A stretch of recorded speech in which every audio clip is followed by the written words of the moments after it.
Hello, friends. Today I want to talk about a subject that it's very dear to me, our elders, and I'm referring to the elders from especially those from the indigenous communities. And I want to draw a parallel between them and those which call themselves elders in the um, chaotic world we are living in today, those who are at the top of various international organizations.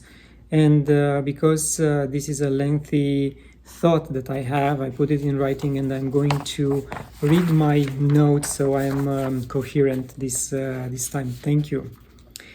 So, history tells us that the indigenous communities that were led by a council of elders had an internal peaceful existence, a rhythm based on the wisdom and life experience of these who proved that over the years put the community first. Their selflessness gave them the status of an elder.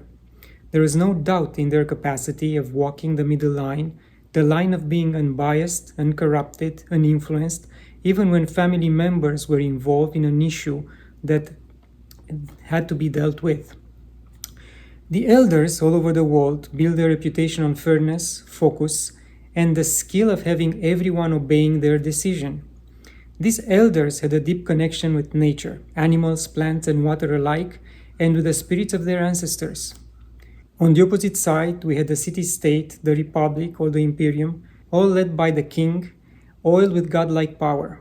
Yes, each of such leaders had his own council, whose decisions were mainly influenced by personal benefits, intrigue, or political play. As it happens, some council members had more influence than others, hence generating envy, jealousy, and payback feelings. When back in 2007, late Nelson Mandela created an independent group of global leaders called the Elders, the initiative was applauded and welcomed like a necessary arm's-length entity that could offer unbiased advice to country presidents, prime ministers, and CEOs while heading special programs all over the world involving weapons proliferation, peace agreements, hunger, and equality rights. The initial lineup had the purity of thought and intention for the betterment of humanity. By default, the active UN president becomes an elder.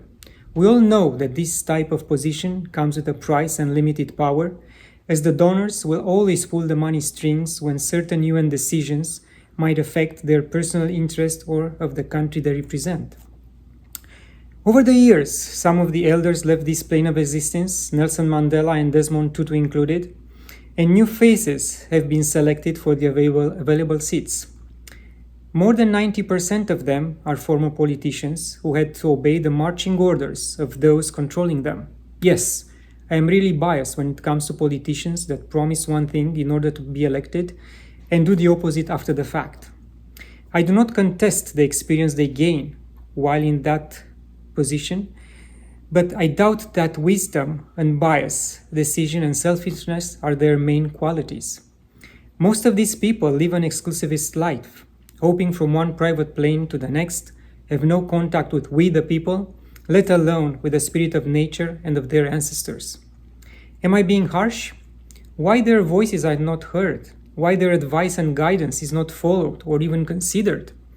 Why their head office is hosted at the United Nations in New York, an organization riddled with corruption and led by private interests of certain individuals or corporations?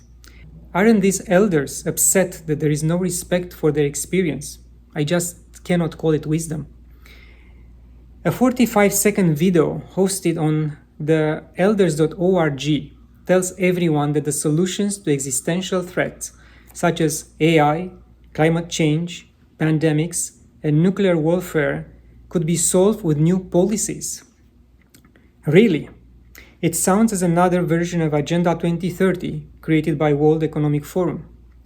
On another video, Juan Manuel Santos, former president of Colombia, talks about ceasing the war in Gaza and the fact that no one has the courage to enforce a UN ruling on stopping Israel genocide.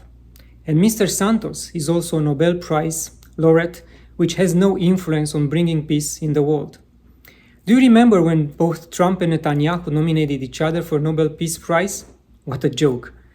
Do you see the difference between the meaning of an elder in an indigenous community and one in the existing chaotic and upside down world? These days, we don't want to listen to our elders. We disregard their knowledge and wisdom because what we hear from them has nothing to do with instant gratification, which we are after, but a 7-generation plan that places humanity and Pachamama at the forefront. Are we going to use our ice axes and crampons on the fast sliding surface of the mixture of decadence, indifference, depression, greed, and selfishness to stop the descent into the abyss? Are we willing to remember that we are all children of God and embodying His love is the main ingredient to heal and step back on the path of self-recovery? Darkness will always tempt us with the path of least resistance, but is that the path of light? Let's embrace our real elders, those that are not tainted by personal interests, politics, or at the mercy of a blackmail. With all due respect for their service, the existing elders need to ask themselves who do they serve, how impactful their decisions are, and how will they grow the next line of succession. Labels are just that, labels.